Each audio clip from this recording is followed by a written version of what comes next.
Clara Morgan stood motionless on the courthouse steps, rain hammering her shoulders as water streamed down her face and mingled with tears she refused to acknowledge.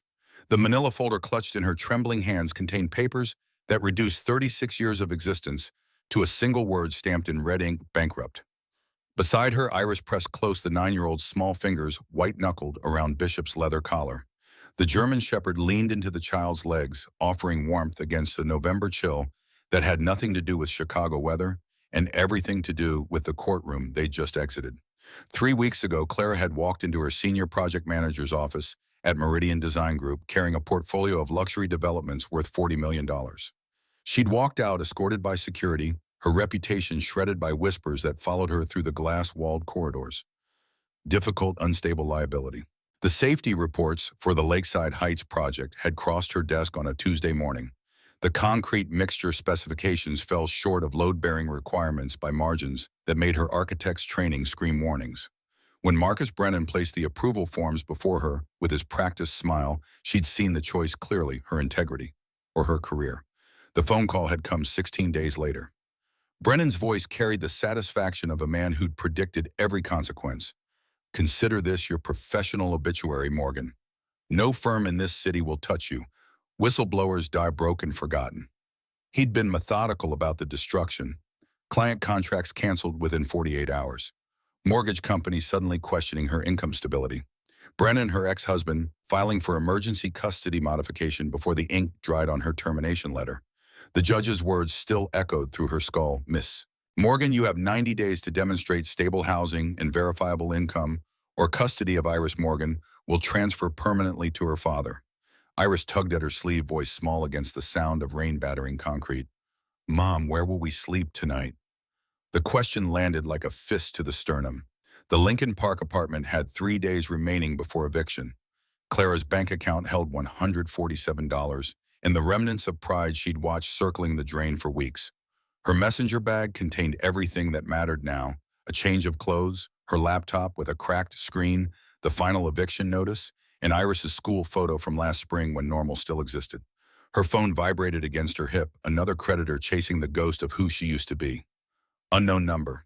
She almost rejected it before some instinct made her answer. The voice that emerged carried decades of formality wrapped in gravel. "Ms. Morgan, this is Henry Barrett. I'm the executor of your father's estate." Clara's breath caught. David Morgan had been dead for 2 years, leaving behind nothing except a modest pension that barely covered his funeral expenses, and 15 years of silence before that.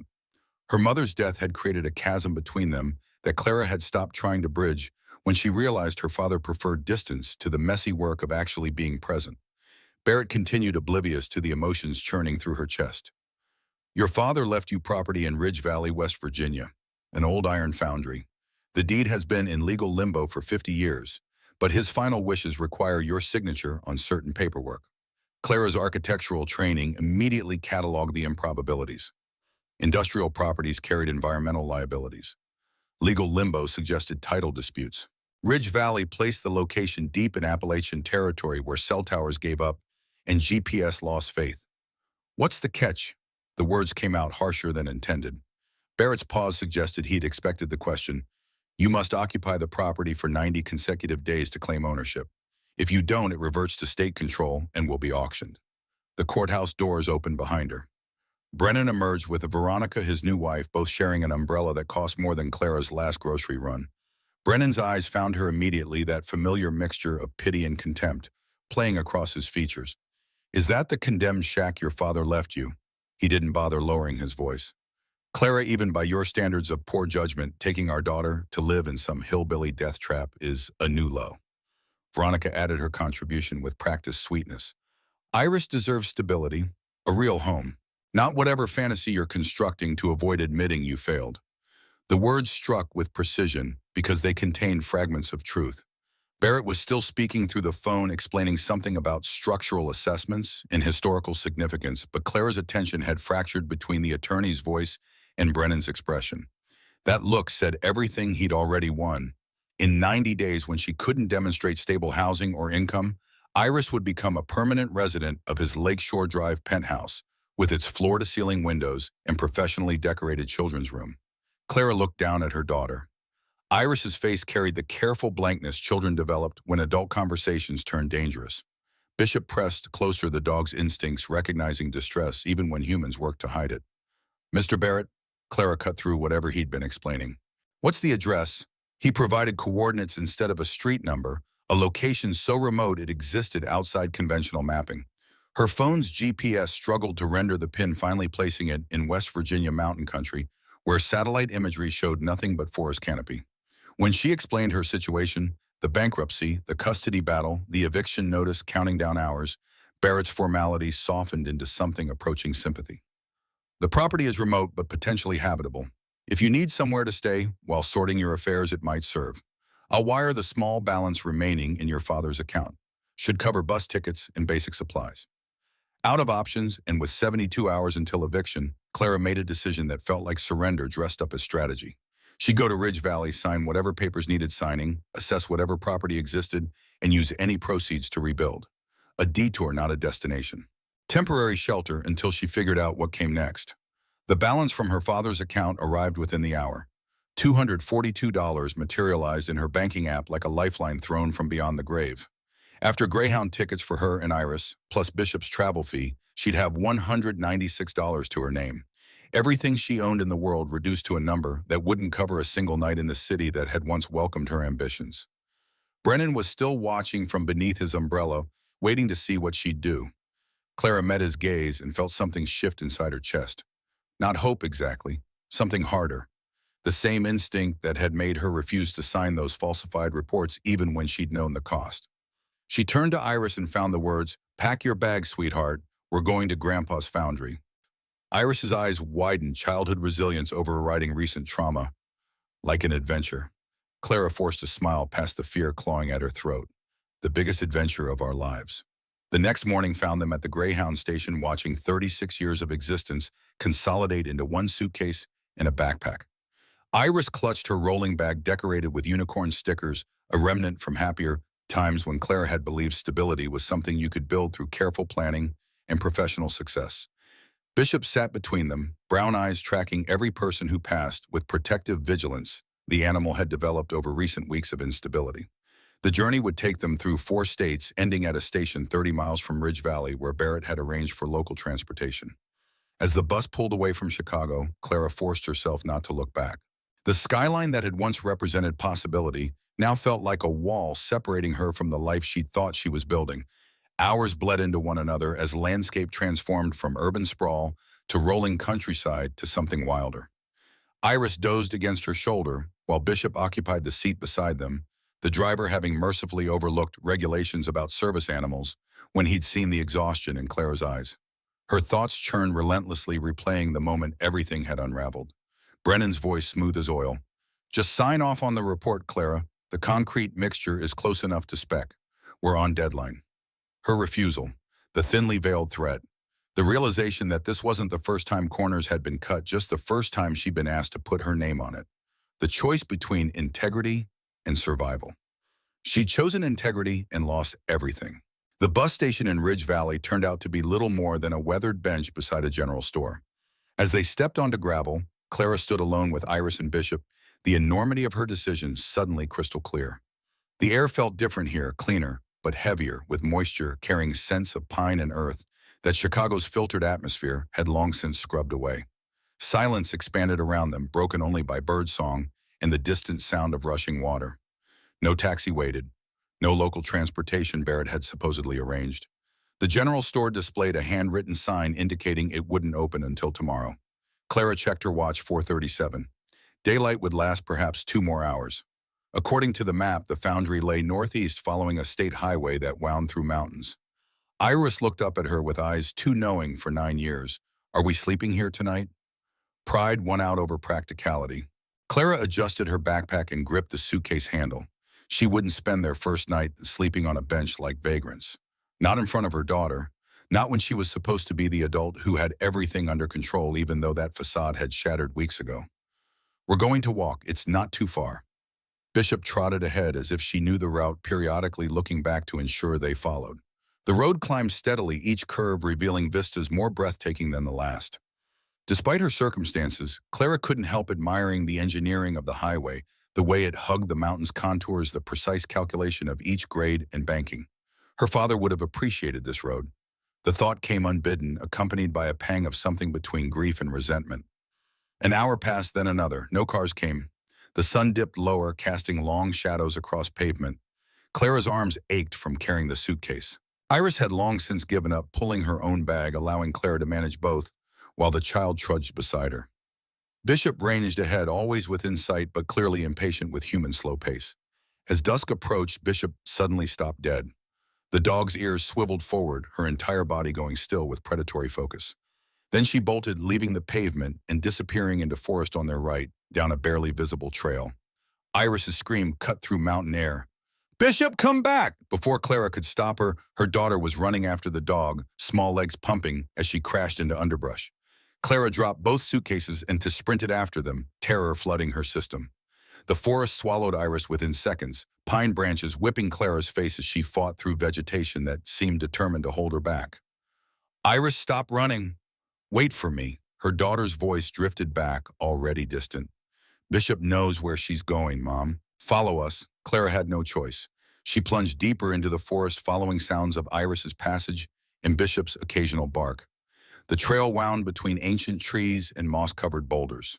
Rational thought screamed for her to turn back, find the highway, wait for morning. But maternal instinct overrode logic. Her daughter was somewhere ahead, chasing a dog that had inexplicably abandoned training to pursue some invisible goal. The forest grew denser, light dimmer. Just as Clara began to question whether she'd lost them entirely, she emerged into a clearing and stopped short.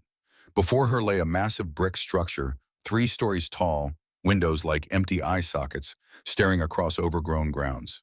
The foundry. It had to be. Industrial architecture from another era when American manufacturing meant something built to last. Even in decay, the building commanded respect. The brickwork showed craftsmanship that modern construction had abandoned in favor of efficiency. Iron fixtures still clung to the facade despite decades of weather and neglect. Iris stood before the main entrance with Bishop beside her, both waiting as if this had been their destination all along. "Mom, look, it's like a castle, a factory castle." Clara approached, slowly, her architect's eye cataloging details even as wonder competed with dismay. The structure was larger than she'd imagined, occupying at least 2 acres of cleared land. Chains wrapped the main doors with a padlock the size of her fist. A metal sign hung crooked: danger, structural collapse risk, no trespassing. Bishop barked once, sharp and commanding, drawing Clara's attention to movement at the clearing's edge. A pickup truck emerged from a narrow access road, paint faded but engine running smooth. The vehicle stopped 20 yards away. The man who emerged carried himself with the bearing of someone who'd seen combat and never quite left it behind. 70-something graybeard work clothes that had been washed 1,000 times. Military patches on his jacket caught fading light, Gulf War veteran. He studied them with eyes that missed nothing. "You must be David Morgan's daughter." Clara's hand found Iris's shoulder, pulling her daughter close. "How do you know my father?" The old man's expression shifted, something like recognition mixed with old pain. "Name's Garrison Blackwell. My father Thomas and your grandfather David owned this foundry together back when it meant something. Worked here myself from when I was 16 until it closed." He moved toward them with deliberate steps. Nothing threatening, but everything about his posture suggesting capability. Bishop's tail wagged the dog, showing none of the tension that usually preceded danger. "Your father asked me to watch the place after he left. Been keeping squatters out for near about 50 years. Garrison pulled a key from his pocket, brass worn smooth by handling. "He left this with me in 1975. Said someday his daughter would come when she needed it most." The key turned in the padlock with a click that echoed across the clearing. Chains fell away with the sound of metal on stone. Garrison pushed the heavy door open, hinges shrieking protest after decades of disuse. The smell hit immediately, musty damp with undertones of old oil and something metallic that spoke to the building's industrial past. Inside, darkness swallowed the fading daylight. Garrison produced a flashlight, the beam cutting through gloom to reveal a space that stole Clara's breath. The main floor stretched the length of a football field. At its heart sat a furnace that would have stood 20 feet tall in its prime, now a hulking monument to American industry's ghost. Conveyor belts snaked between workstations. Rusted equipment created shadows that moved as the flashlight beam passed. Garrison's voice carried strange reverence. "Morgan Blackwell Iron Foundry, built in 1923, produced parts for everything from farm equipment to military contracts during World War II. Your grandfather took over in 1952 after Korean War. My father was his foreman. Together, they ran the finest operation in 3 counties. Clara's training cataloged issues automatically water damage evident in ceiling stains, rotting sections of flooring, compromised window seals, probable structural concerns in load-bearing walls, all fixable with time and resources, neither of which she possessed. But beneath the decay, she recognized quality. Whoever had built this structure had understood permanence. Iris pushed past Bishop at her heels, both exploring with fearlessness born of youth and canine confidence. Their footsteps echoed across vast emptiness. Garrison led them to a staircase, testing each step before allowing weight. The second floor revealed offices, filing cabinets, standing like sentinels over decades of abandonment. The third floor opened into living quarters, surprisingly intact. 3 bedrooms, a kitchen with appliances from the 1960s, a bathroom that might actually function with some work. Clara moved through the space, mind already redesigning. Replace those windows, seal this wall, modern plumbing here. Her architect's instincts took over, turning disaster into potential, even as practical concerns screamed warnings about the impossibility of making this habitable within 90 days. Iris's voice carried from the master bedroom. "Mom, there's a door here." Clara found her daughter pointing at what appeared to be solid wall. Closer inspection revealed a seam paint matching the wall color exactly. A filing cabinet sat before it, deliberately positioned. Clara and Garrison moved the cabinet together, metal scraping across floorboards. Behind it, a heavy steel door with a combination lock, 6 numbers, professional grade. Garrison's face went pale in the flashlight beam. "I didn't know this was here." Clara examined the lock, fingers tracing numbers worn smooth by use. The door felt solid, engineered to last. Whatever lay beyond had been important enough to hide and protect for decades. "What did my father hide here?" Garrison shook his head slowly. "Your grandfather's business. Even my father couldn't access owners' private areas." Bishop scratched at the door, whining with intensity the dog had never displayed. The sound carried urgency that raised hair on Clara's arms. Iris pressed her ear against steel. "There's something in there. I can feel it." The child's imagination running wild, surely. Yet Clara found herself studying the lock with growing certainty. 6 numbers, a code her father would have known, a secret kept for 50 years waiting for someone to uncover it. The question crystallized in her mind with the weight of prophecy. What truth had her grandfather hidden behind this door, and why had her father spent half a century protecting it? Darkness had claimed the foundry completely by the time they descended to the main floor. Garrison's flashlight carved paths through shadow, revealing glimpses of a world frozen in 1975. Time had stopped here, but potential hadn't. Clara could feel it in the solid walls, the quality of construction, the bones of something that refused to surrender to decay. Garrison turned at the door. "I've got supplies in the truck. Sleeping bags, camping stove, lanterns. Been preparing for your arrival." The admission carried weight Clara didn't yet understand. This man had been waiting 50 years for her to appear. Her father had known she would come, known she would need this place. The planning suggested purpose beyond simple inheritance. As Garrison unloaded equipment, Clara stood in the doorway watching stars multiply across darkening sky. In Chicago, light pollution obscured all but the brightest celestial bodies. Here the Milky Way blazed with intensity that cast shadows. The beauty offered no comfort, only reminded her how far she'd fallen from carefully constructed life. But something else stirred beneath the fear and exhaustion. Curiosity. The locked door upstairs called to her architect's mind, the puzzle solver who'd built a career seeing potential in empty spaces. This foundry held secrets. Her grandfather had hidden them. Her father had protected them. Now they belonged to her, along with 90 days to prove she could transform disaster into something resembling stability. Iris emerged from shadows, Bishop's warmth pressed against her legs. "Mom, I like it here. It feels like Grandpa's watching us." Clara pulled her daughter close, breathing in the scent of her hair. "Maybe he is, sweetheart. Maybe he is." That night they made camp in the owner's quarters, sleeping bags arranged on floorboards that creaked but held. Garrison stayed downstairs, keeping watch, though. Neither of them spoke about what threats might justify vigilance. Clara lay awake long after Iris's breathing deepened into sleep, staring at ceiling shadows and thinking about locked doors and hidden truths and the inheritance she'd received from a father who'd chosen distance over presence. Tomorrow she would begin the work. Tomorrow she would start making this place livable, start counting down the 90 days that stood between her and permanent loss of her daughter. Tomorrow she would find a way to open that steel door and discover what secrets her family had kept buried for half a century. But tonight, exhausted and broken, and more alone than she'd ever felt, Clara Morgan allowed herself one moment of honest terror before forcing it back down where it belonged. She'd gambled everything on a condemned foundry in West Virginia mountains. She'd brought her daughter to a building that might collapse around them. She'd traded Chicago's certainty for Appalachian wilderness in a mystery locked behind six numbers she didn't know. The choice was made. The die was cast. All that remained was discovering whether her father's faith in her had been justified or if she'd just made the final mistake that would cost her everything that mattered. Morning arrived with golden light streaming through broken windows, dust motes dancing in beams that revealed the foundry's true scale. Clara woke to find Iris already exploring the owner's quarters, with Bishop trailing behind, both examining every corner with the thoroughness of archaeologists discovering lost civilizations. The child's resilience never ceased to amaze her, 9 years old, and adapting to homelessness like it was summer camp. Garrison appeared at dawn with coffee in a thermos and breakfast sandwiches from somewhere down the mountain.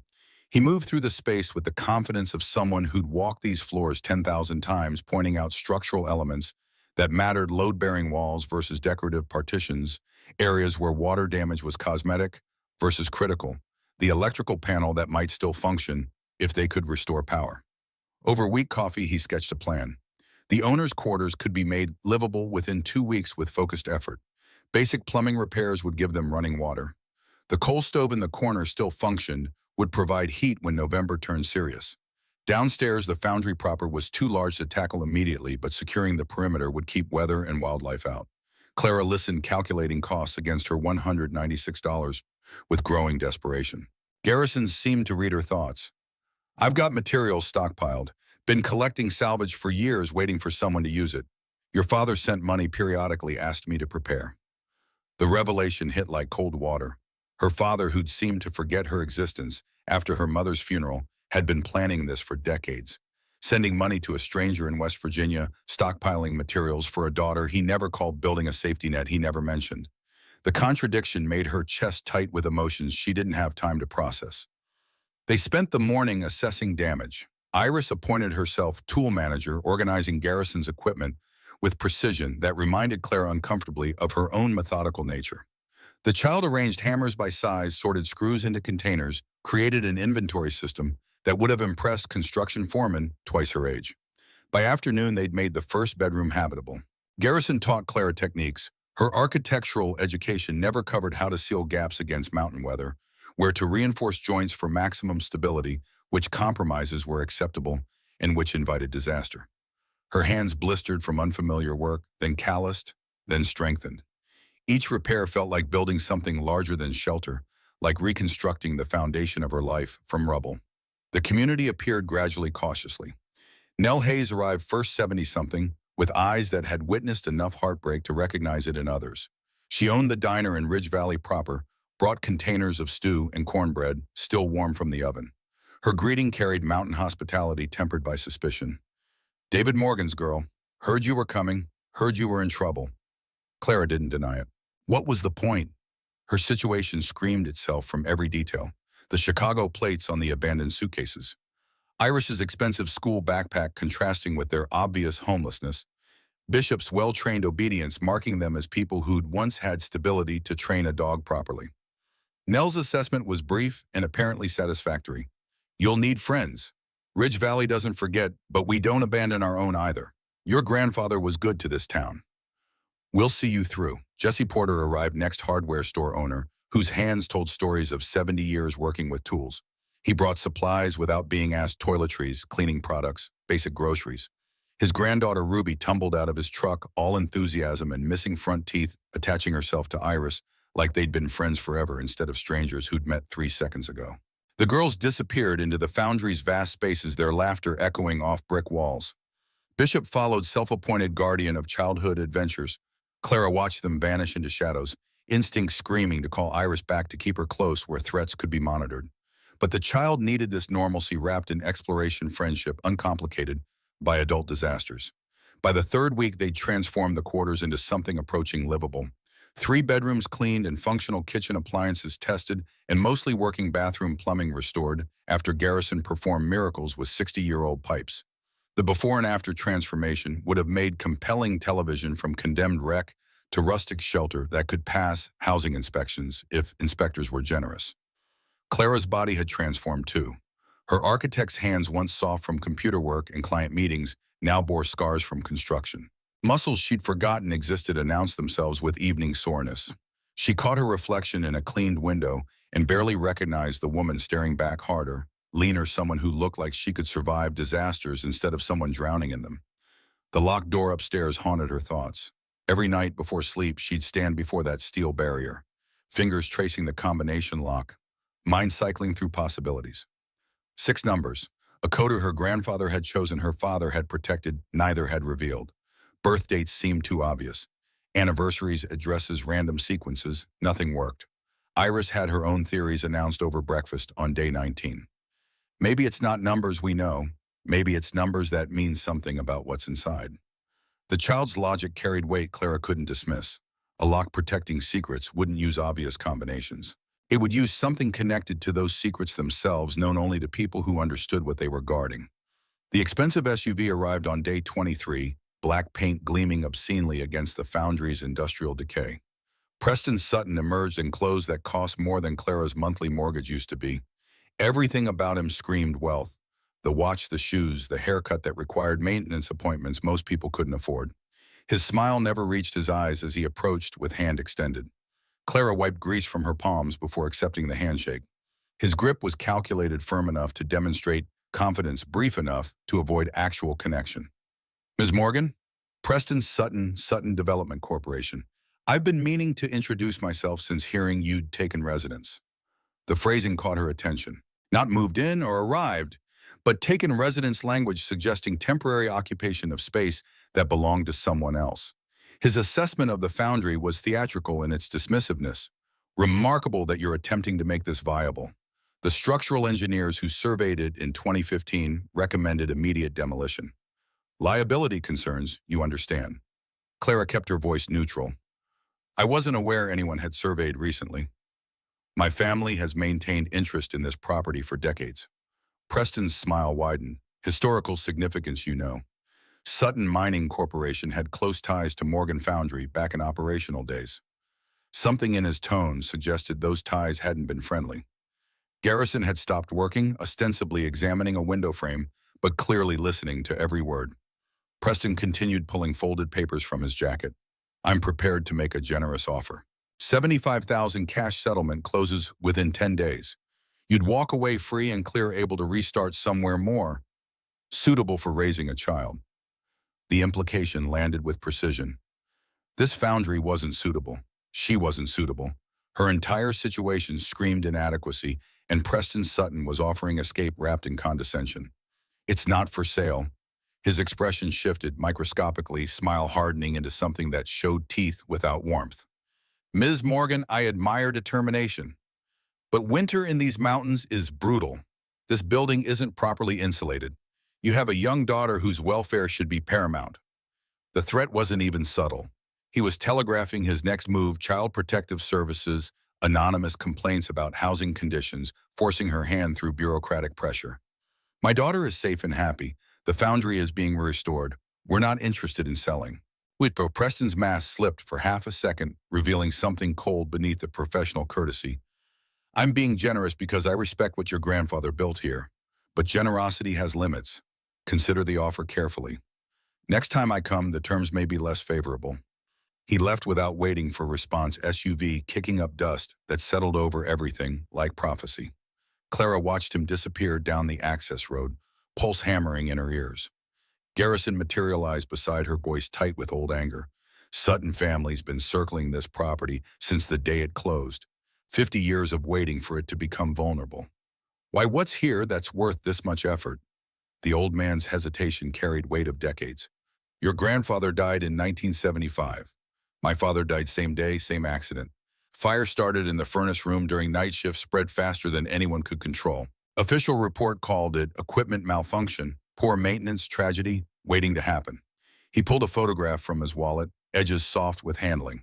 3 men stood before the furnace, 1955, judging by clothing and photo quality. Clara recognized her grandfather from old family pictures, David Morgan Sr. Young and vital, arm around a man who must be Thomas Blackwell. The third man was unknown, his face somehow familiar despite her certainty she'd never seen him before. The back bore her grandfather's handwriting, "The iron holds secrets fire cannot destroy. DM. My father and yours were gathering evidence before they died. Something about Sutton Mining Corporation's safety violations that killed 12 miners in 1972. They had proof documents, recordings, photographs, planned to take it federal. Clara's architect training had taught her to see structural weaknesses. The weakness in Garrison's story was obvious. If they had proof, where is it? Why didn't anyone prosecute after they died? Evidence burned in the fire, or that's what everyone believed. His eyes drifted to the foundry's third floor. But your grandfather was clever. The foundry made iron castings fireproof by nature. If you wanted to hide something from flames, the implication crystallized. Documents sealed in iron would survive infernos that destroyed everything else. Her grandfather had hidden evidence in the very material he worked with camouflaged among legitimate foundry products. That night, Clara returned to the locked door with new perspective. If the combination protected evidence about Sutton Mining, the numbers would relate to that crime. She pulled out her phone, spending precious battery life searching for information about the 1972 mine collapse. The news archives loaded slowly on weak signal. 12 miners dead in a collapse at Sutton Mining's Highland Ridge operation. Date August 15, 1972.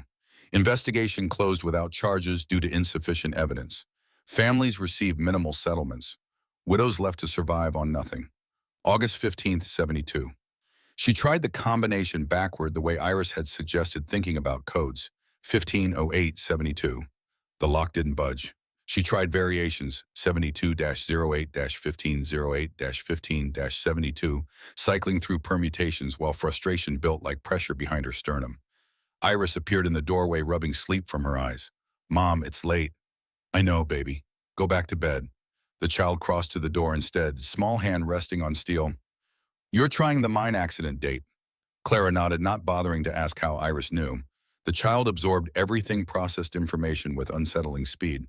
But great-grandpa wouldn't use the accident date. That's what the bad people would try first. Iris tilted her head, thinking. He'd use something that mattered to him, something that meant the truth was more important than money. The logic was sound but didn't help. Clara had no idea what dates held significance for a grandfather she'd never met. Iris yawned, padding back toward her bedroom. Maybe it's his birthday backward. People do that. Makes them feel clever. Alone again, Clara searched her phone for David Morgan Sr.'s birth date. Family records showed August 15, 1930. Her breath caught. The mine collapse had occurred exactly 42 years after his birth, same month and day. Coincidence or synchronicity, her grandfather had noticed. She tried his birthday backward in the way Iris suggested, August 30th, 15. The lock clicked. The sound echoed through the quiet quarters like a gunshot. Clara's hands shook as she turned the handle, pushing against steel that hadn't moved in 50 years. Hinges screamed protest metal on metal, but the door swung open, revealing darkness beyond. Her phone's flashlight revealed a private office, untouched since 1975. Dust lay thick as carpet. A desk dominated the space, filing cabinets lined walls, but what stopped her breath was the wall behind the desk, covered floor to ceiling, with newspaper clippings, photographs, and documents arranged like a conspiracy theorist's fever dream. She stepped inside, flashlight beam, catching headlines that told stories of systematic corporate negligence. Sutton Mining accused of safety violations. Third time this year. Federal investigation stalled. Key documents missing. 12 dead in Highland Ridge collapse. Families demand answers. The filing cabinets held evidence organized with military precision. The first drawer contained original safety reports from Highland Ridge mine margins, filled with handwritten notes in her grandfather's precise script. Falsified, actual shoring requirements 40% below spec. Warning ignored, geologist report deliberately suppressed. The inspector bribed. See audio tape 7. The second drawer held photographs that made her stomach turn. Miners working in conditions that violated every safety regulation ever written. Support beams visibly inadequate. Ventilation systems non-existent. In some photos, workers looked impossibly young, teenagers, maybe younger child labor, disguised as adult employment. The third drawer contained financial records showing systematic bribery. Inspectors receiving cash payments, their official reports conveniently losing all mention of violations. State officials whose campaigns benefited from Sutton family donations, their oversight committees somehow never finding cause for investigation. The wall safe stood open combination already defeated by someone who'd known its secrets. Inside sat a stack of cassette tapes, each labeled with dates from 1972 through 1975. The label on top read, Insurance, Final Recording, March 1975. Clara carried the tape downstairs where Garrison kept an old cassette player in his truck. Her hands shook inserting the tape, pressing play. The audio quality was poor, recorded on equipment that barely functioned, but the voices came through clearly enough. The first voice was older, authoritative, carrying the confidence of someone accustomed to obedience. You understand what's at stake. Morgan and Blackwell have been thorough. If this evidence reaches federal investigators, we're finished. The second voice belonged to someone younger, uncertain. They're just trying to do the right thing. Those miners were expendable. The older voice cut through objections like a blade. Coal mining is dangerous. Accidents happen. We provided jobs, economic stability for this entire region. A few deaths don't negate decades of contribution. But the safety violations will cost millions to correct. Money better spent elsewhere. I've arranged payments to the inspectors. The federal investigation will find nothing. As for Morgan and Blackwell, they'll be dealt with. The younger voice stammered, dealt with? What does that mean? It means you don't ask questions about problems that solve themselves. The recording continued for 18 minutes, laying out a conspiracy that spanned state government, federal inspectors, and corporate executives. Clara listened to her grandfather's murder being planned in bureaucratic language that made homicide sound like business strategy. When the tape ended, Garrison's face had gone white. My father. They talked about killing my father like he was a quarterly expense to eliminate. Clara's phone showed 3% battery. She'd need to conserve power for the custody hearing in 67 days. But first, she needed to document everything in that office, every piece of evidence her grandfather had died protecting. Over the next week, she photographed every document, digitized every photo, converted the cassette tapes to audio files using equipment Garrison borrowed from the library in Beckley. The evidence filled 2 external hard drives that she hid in separate locations, one in the Foundry's foundation, one with Nell Hayes in town. Iris helped catalog everything, creating spreadsheets that tracked dates and names with organizational skills inherited from Clara's own obsessive attention to detail. The child treated it like a treasure hunt, not quite understanding she was documenting her great-grandfather's murder. By day 35, they'd secured the Foundry's perimeter and made the quarters genuinely comfortable.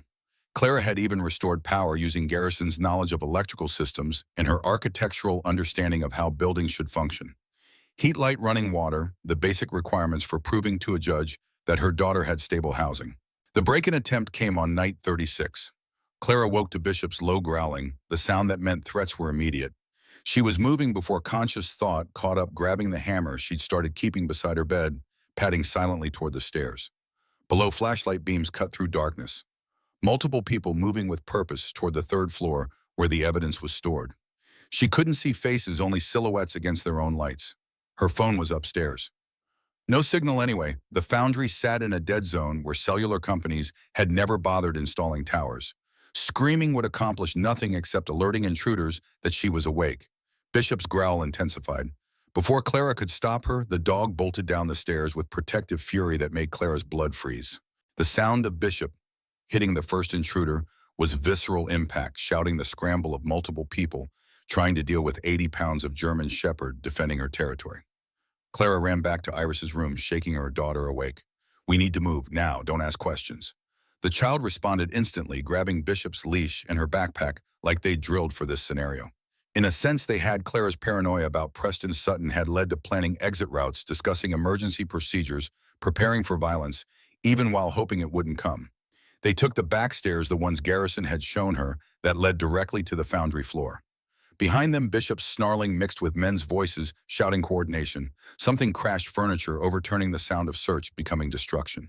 The main floor stretched vast and dark, familiar enough, now that Clara could navigate without light. She pulled Iris toward the office wing, where a window opened onto the loading dock. Freedom was 20 yards away. A figure emerged from shadows, blocking their path. Clara swung the hammer without thinking, the same instinct that had made her refuse to sign false safety reports now translating into physical defense.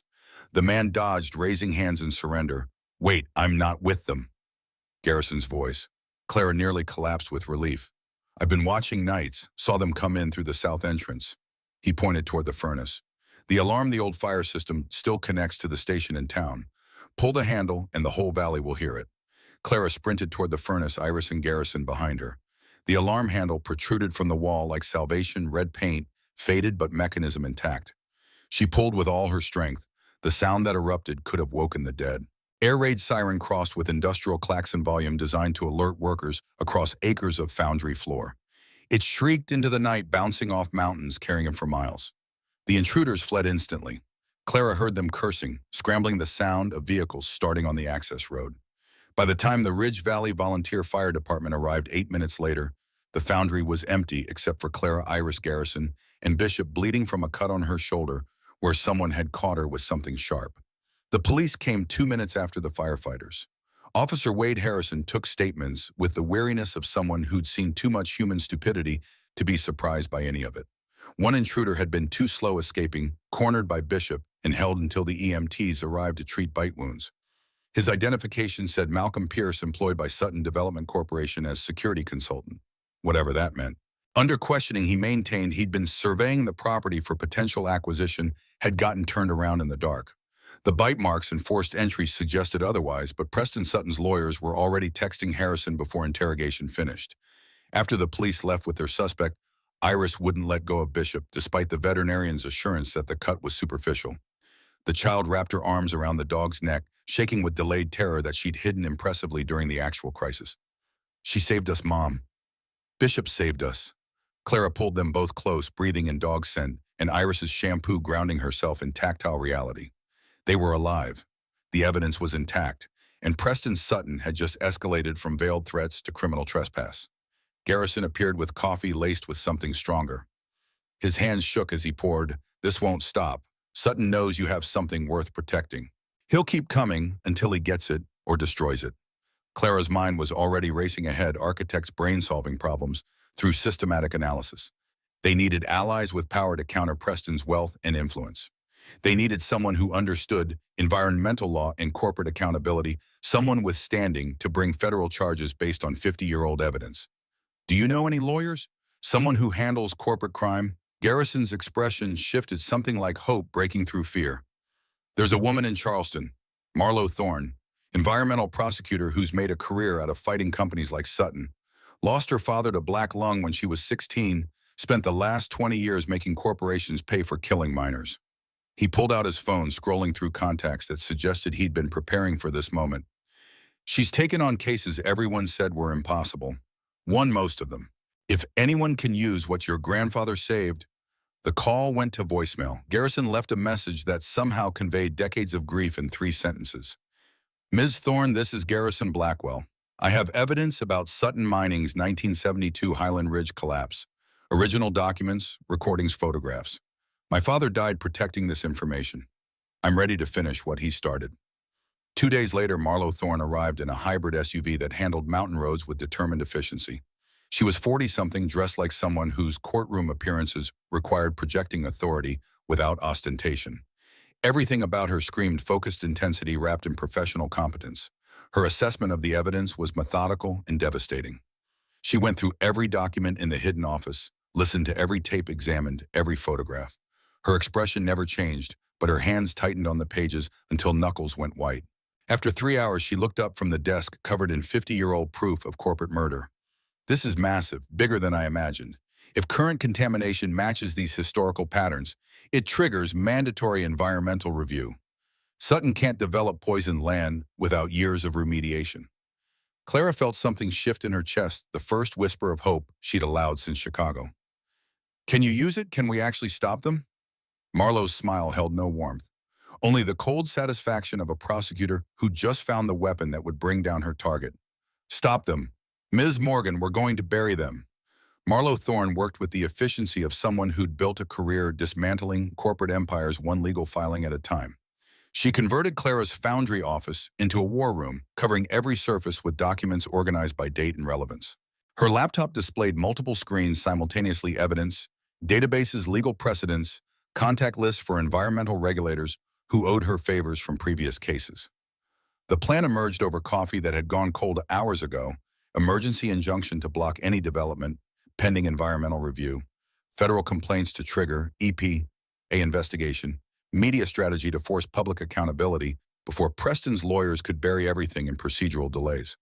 Marlowe's fingers flew across her keyboard, drafting motions with the precision of someone who'd done this enough times to know exactly which phrases triggered which legal mechanisms. The challenge isn't proving wrongdoing. Your grandfather documented everything perfectly. She gestured at the evidence surrounding them. The challenge is timing. Preston will file for demolition as structural hazard the moment he realizes we're moving. We need to beat him to the courthouse. Clara's phone showed day 42 of her 90-day deadline. 48 days remained to prove she could provide stable housing for Iris, and she was about to start a legal war with the wealthiest family in 3 counties. The irony wasn't lost on her. Garrison returned from town with groceries and news that made Clara's stomach clench. Preston's been asking questions about you. Who's visiting, what you're doing up here, whether you've hired lawyers. Someone's watching the access road reporting back to him. Marlowe didn't look up from her laptop. Good. Let him know we're coming. Fear makes people sloppy. Over the next week, Clara learned more about Appalachian history than any architecture program had taught. Marlowe explained the patterns mining corporations extracting wealth while leaving communities to deal with poison water, black lung economic devastation. Sutton Mining had been particularly ruthless, operating on the principle that fines cost less than safety equipment, that workers were replaceable, that environmental damage could be ignored until it became someone else's problem. The 12 miners who died in 1972 had families. Marlowe tracked them down through records that required patience and connections Clara didn't possess. Some had left West Virginia, scattered across the country trying to escape memories of loss. Others remained elderly, now still living in towns built around mines that had destroyed their loved ones. One name caught Clara's attention: Ethel Dawson, widow of the youngest victim. James Dawson had been 16 when the mine collapsed, child labor disguised with a falsified age documentation.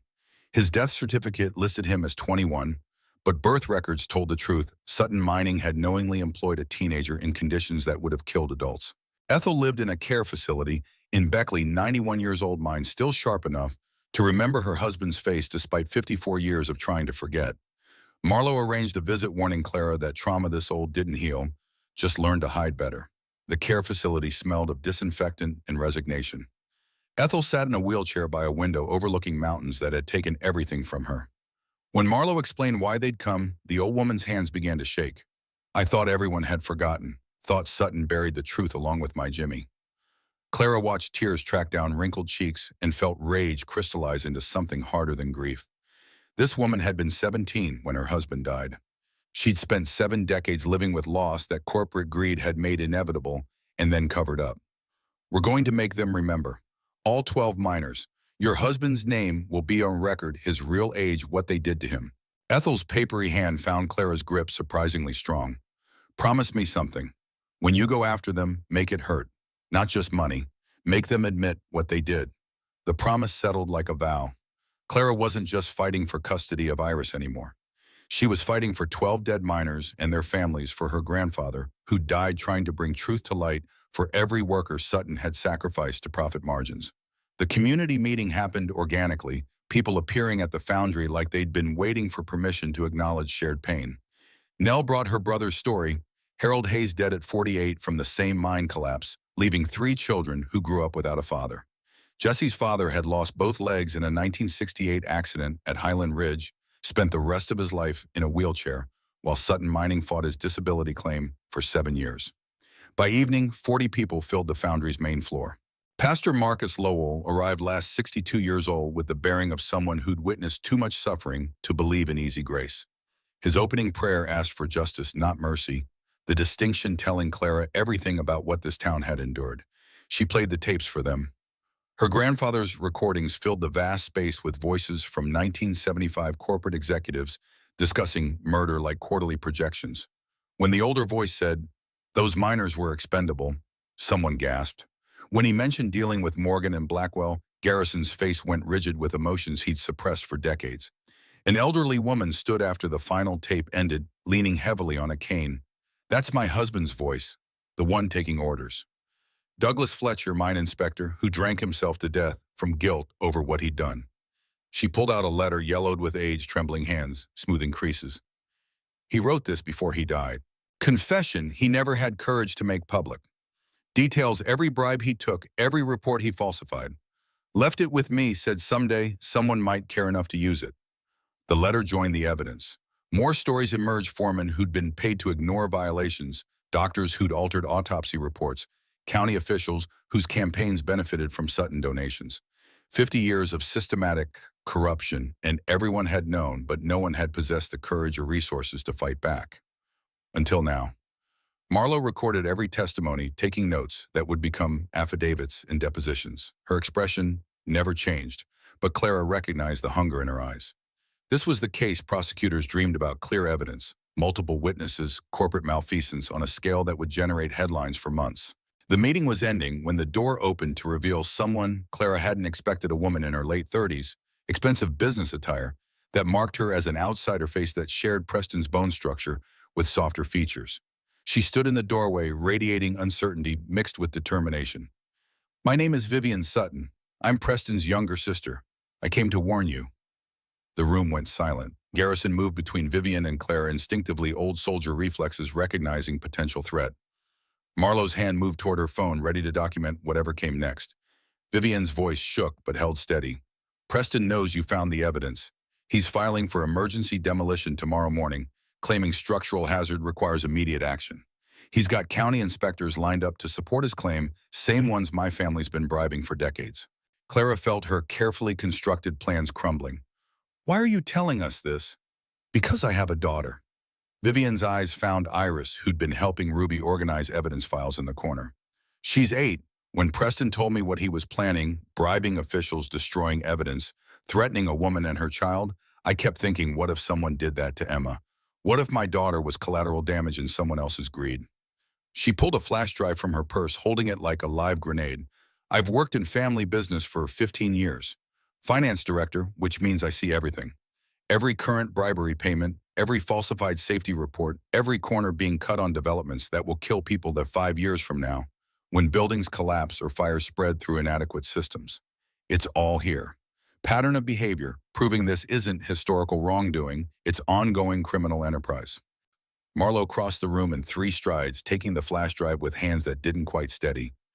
"You understand what this means? You're testifying against your own family. They'll destroy you." "They already have." Vivian's smile carried no humor. "I just needed someone else to see it clearly enough to help me admit the truth. Some legacies aren't worth inheriting." The words resonated through Clara's chest with the force of recognition. Her own father had walked away from his legacy, had chosen distance over complicity. Now his daughter stood in the foundry he'd protected, surrounded by people choosing courage over comfort, truth over family loyalty. That night, after everyone left, Clara found Garrison on the observation deck he'd built on the foundry's roof, a platform where you could watch stars wheel overhead without light pollution to diminish their brilliance. He stood gripping the railing silhouette against the Milky Way's river of light. She joined him in silence, giving him space to process 50 years of grief, finding sudden purpose. When he finally spoke, his voice carried the weight of decades.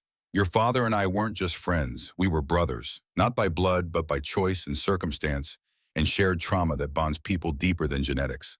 He pulled out a box from beneath the railing, weathered metal that had survived decades. Inside lay letters in her father's handwriting, dozens of them spanning 40 years. "When our fathers died in 1975, we were both 22. We'd been helping them investigate Sutton, doing surveillance, gathering evidence, preparing to testify. The accident was murder, carefully planned to look like negligence." His hands shook as he sorted through envelopes. "We escaped that night, barely. Sutton's men made it clear: testify, and everyone we loved would burn. Your father had you just a baby. I'd enlisted for Gulf War, was shipping out in 6 weeks." Clara watched him pull out letter after letter, her father's handwriting documenting 40 years of separation, chosen deliberately. "We made a pact: he'd take you far away, raise you safe. I'd stay here, guard the foundry, wait for the right time. We couldn't contact each other directly. Too dangerous. But he sent letters through dead drops, coded messages that took me years to fully understand." He handed her one dated 1980. "Gary, Clara started kindergarten today. I watched from across the street, hidden like a coward, but I had to see her. She's brilliant already. Asks questions that have no answers. I want so badly to be part of her life, but I can't risk Sutton finding her. Stay strong. We'll finish this eventually. Your brother, David." She read through years compressed into paper. Her first day of high school, her acceptance to MIT's architecture program, her wedding to Brennan, Iris's birth. Every milestone documented from distance, her father watching her entire life while remaining invisible. Garrison handed her the final envelope, his voice breaking. He sent this 3 months before the cancer took him. Made me promise not to give it to you until after you'd won. The paper crackled as she unfolded it, but the words were for Garrison, not her. She read them aloud into the mountain night. Gary, she's ready. When I'm gone, guide her to the foundry, protect her, help her finish what we started. She's stronger than we ever were. She proved it by choosing integrity over survival. Trust her. Watch over her. Watch over Iris. Your brother, always, David. The words settled over them like benediction. Clara felt tears hot on her face, mourning a relationship she'd never had, while simultaneously discovering it had existed all along in a form she hadn't recognized. Iris appeared in the doorway, rubbing sleep from her eyes, Bishop at her heels. Mom, Mr. Garrison, why are you crying? Garrison pulled the child into a hug that seemed to encompass 50 years of grief, finding sudden purpose. Because your grandpa loved you so much, he stayed away to keep you safe. And now we're finishing what he started. Iris's small hand found Clara's. So Mr. Garrison is like my grandpa too. I'd be honored, little one. More honored than you'll ever know. They stood together on the observation deck, while stars wheeled overhead, 3 generations bound by choices that mattered more than blood. The next morning brought both clarity and chaos. Marlowe filed emergency injunctions in federal court at 6 a.m., beating Preston to the courthouse by 90 minutes. Her complaints triggered automatic stays on any construction or demolition pending environmental review. By the time Preston's lawyers arrived with their structural hazard petition, they found themselves blocked by federal authority that superseded local corruption. The investigative journalist Marlowe had contacted Audrey Sinclair from the Charleston Gazette-Mail, arrived at noon with a photographer and enough questions to fill 3 notebooks. She'd built a reputation exposing corporate malfeasance, had won a Pulitzer for coverage of the Massey energy disaster. Presenting her with 50 years of documented evidence was like giving an arsonist gasoline and matches. Clara walked Audrey through the hidden office, explaining her grandfather's systematic documentation. The journalist photographed everything, her professional composure cracking when she saw the cassette tapes, original recordings of executives planning murder. I've never seen anything like this. The article would publish in 3 days, coordinated with Marlowe's federal filings to maximize impact. Audrey promised front-page full spread, the kind of coverage that ended careers and sparked federal investigations. Preston arrived that afternoon alone, this time the calculated charm completely abandoned. He found Clara in the foundry's main floor, measuring spaces for the museum exhibits she planned if they survived the legal battle. His face had gone pale, whether from rage or fear she couldn't determine. You have no idea what you're doing. My family built this region. We created jobs, infrastructure, prosperity. You're going to destroy 3 generations of work for what? Vindication, justice for people who've been dead 50 years. Clara set down her measuring tape, meeting his eyes with calm that surprised her. 12 miners, say their names. What? 12 men died because your grandfather prioritized profit over safety. Say their names, prove you know who they were. Preston's jaw worked soundlessly. He couldn't name them, had never bothered learning the identities of people his family had sacrificed to wealth. James Dawson, 16 years old. Robert Callahan, 24. Michael O'Brien, 31.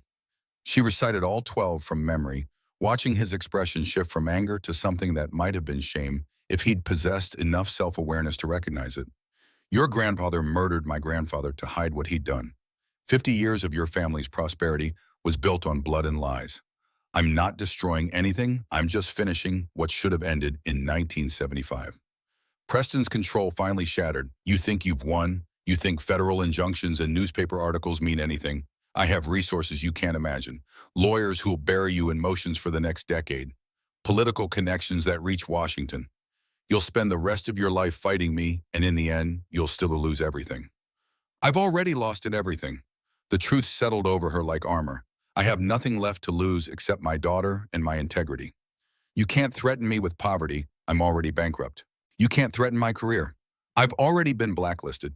You can't even threaten my housing because your family made sure I'm homeless. The only power you have is what I give you, and I'm giving you nothing.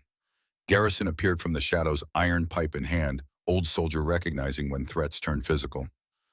Time for you to leave, Preston. Preston's hand moved toward his jacket. Clara's body went rigid, mind cataloging distances and trajectories and the location of the nearest weapon. But Garrison stepped between them with the efficiency of someone who'd faced down worse threats in war zones. Don't, whatever you're reaching for, it's not worth what happens next. The standoff held for 3 heartbeats before Preston's hand emerged empty. But his eyes promised violence, deferred, not abandoned. This isn't over. No, Clara agreed, but it's ending. One way or another, the truth wins. He left without further words, SUV kicking up gravel that pelted the foundry's walls like shrapnel. Clara watched him disappear, adrenaline making her hands shake with delayed reaction. The article dropped 3 days later, like a bomb detonating in slow motion. Audrey had coordinated publication with Associated Press, ensuring national distribution before Preston's lawyers could suppress it. The headline dominated front pages across West Virginia. 50 years of blood money, how Sutton Dynasty built empire on miners' graves. The photographs were devastating. 12 faces stared from the page, miners whose deaths had been dismissed as workplace accidents. Beside them, excerpts from safety reports showing violations Sutton had ignored. And in the center, a screenshot of Preston's recorded statement, 12 miners died. So what? Coal mining is dangerous. By noon, federal investigators had called Marlowe requesting interviews. By evening, 2 senators had released statements demanding full investigation. By midnight, Sutton Development's stock price had collapsed, shareholders panicking as the company's foundation crumbled beneath reputational damage no PR could repair. Preston's response came through his lawyers, a lawsuit alleging theft of proprietary documents, defamation, conspiracy. Marlowe read the filing and laughed with genuine amusement. He's suing us for exposing his crimes. This will get laughed out of court, but he had to do something to satisfy shareholders. The court hearing arrived with the weight of inevitability. The courtroom packed beyond capacity, spectators filling hallways where speakers had been hastily installed. Preston sat surrounded by 5 lawyers whose hourly rates could have funded Clara's entire life. Marlowe sat alone with Vivian beside her, the younger Sutton sister, having chosen testimony over family loyalty. The judge was Eleanor Hartfield, 60-something, and with a reputation for suffering neither fools nor bullshit. She'd presided over environmental cases for 30 years, had seen enough corporate malfeasance to recognize it instantly. Preston's lead attorney opened with procedural objections, stolen documents illegally obtained, recordings, evidence too old to be relevant. Marlowe countered with forensic analysis proving authenticity, chain of custody documentation, expert testimony on document preservation. Then Vivian took the stand. The courtroom went silent as she raised her right hand, swearing to tell the truth, while her brother's face went white with betrayed rage. Her testimony was methodical and devastating. 15 years of internal knowledge about Sutton Development's practices. Current bribery schemes, falsified safety reports, corners being cut that would kill people when buildings failed in 5 or 10 years. She pulled out spreadsheets showing payoff schedules for county inspectors, emails discussing how to hide environmental violations, text messages where Preston explicitly ordered subordinates to ignore safety concerns because corrections would impact profit margins. The flash drive's contents displayed on screens throughout the courtroom, each document another nail in the coffin of Preston's empire. Preston's lawyers tried to discredit her family disputes, financial motivations, mental instability. Vivian responded with calm that spoke to months of therapy processing what she'd participated in. I enabled these crimes for 15 years because they paid for my lifestyle. I'm not a hero, I'm a coward who finally found enough courage to admit the truth. The judge's questions suggested she understood exactly what was happening. This wasn't just about historical wrongdoing, it was about ongoing criminal enterprise disguised as business. When Marlowe rested her case, Judge Hartfield didn't need time for deliberation. Emergency injunction granted, no demolition, no development, no alteration of the Morgan Foundry pending full environmental review and federal investigation. Furthermore, I'm referring this matter to the FBI for criminal inquiry and ordering immediate forensic audit of all Sutton Development projects in West Virginia. Preston's lawyers tried to object. Hartfield cut them off with the finality of someone who'd heard enough. Your client threatened a single mother with homelessness to hide evidence of corporate murder. This court finds such behavior reprehensible and will ensure it receives appropriate scrutiny. The gavel came down like punctuation on Preston's empire. Outside reporters swarmed. Marlowe gave a statement about environmental justice and corporate accountability. Vivian stood beside her, owning her complicity while explaining her redemption. Clara held Iris's hand and said nothing, letting others carry the narrative burden.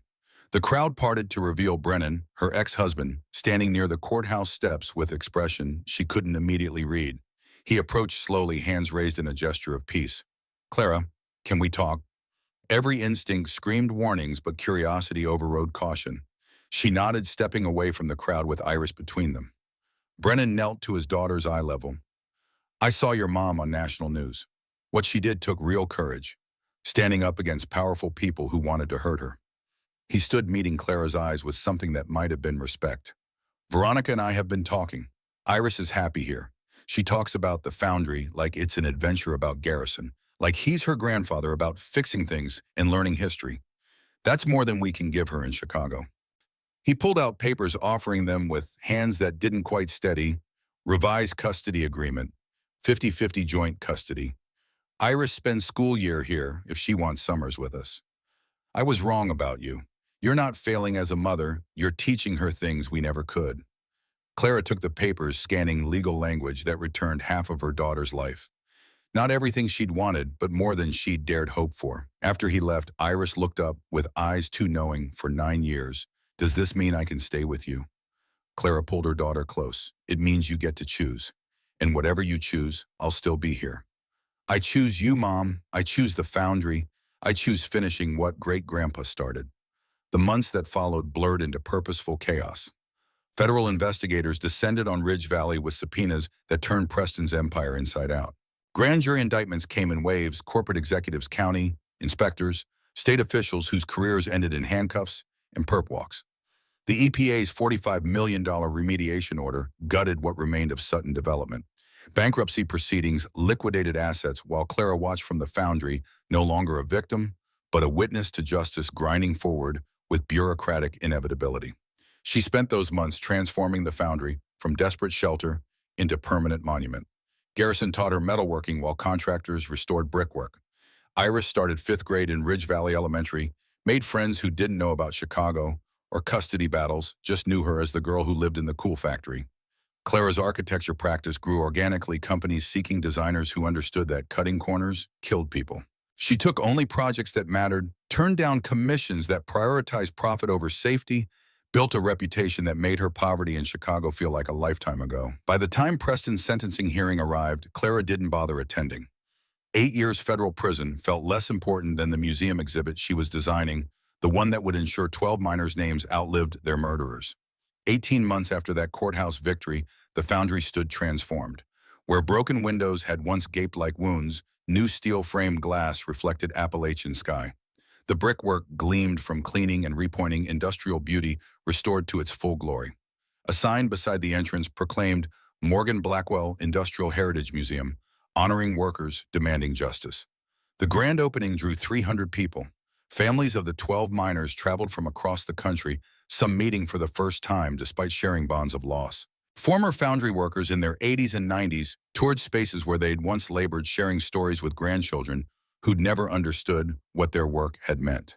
The main floor centered on the restorative furnace, now an exhibit explaining iron production while honoring the men and women who'd made American industry possible.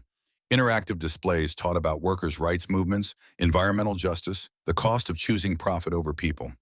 Ethel Dawson stood before her husband's photograph, 92 years old, leaning on a cane but refusing the wheelchair her nurses had offered. She placed a single rose beneath Jimmy's picture, fingers trembling as they traced his name on the brass plaque. "Thank you for giving him back to me. Not his life that's gone forever, but his truth, his memory, proof that he mattered." The ribbon-cutting ceremony featured speeches from the governor, 2 senators, and the EPA administrator who'd overseen the remediation fund. Vivienne stood with Clara during the ceremony, her daughter Emma holding hands with Iris like they'd been friends for years instead of months. When the speeches ended, Iris took the stage with Ruby beside her. The 2 girls had written a presentation about their great-grandfathers, about the cost of truth and the courage required to pursue it. Iris's voice carried across the crowd with surprising strength for an 11-year-old. "My great-grandfather David Morgan and Mr. Garrison's father Thomas Blackwell saved the truth when everyone else gave up. They taught us that some things are worth fighting for, even when fighting costs everything." The crowd erupted in applause. Clara watched her daughter accepting recognition with grace that suggested she understood the weight of legacy she carried. That evening, after the crowds had dispersed and the museum had closed, Clara found herself alone in what had once been her grandfather's hidden office. The walls were bare now, evidence filed with prosecutors or displayed in museum cases. But she could still feel the weight of decisions made here, courage chosen despite fear, truth protected at costs most people would never know. Her phone buzzed with notifications she'd been ignoring all day. She scrolled past client requests and media inquiries until she found the one that mattered, an email from Garrison with a single line: "Your father left something else. For you alone. Come to the workshop when you're ready."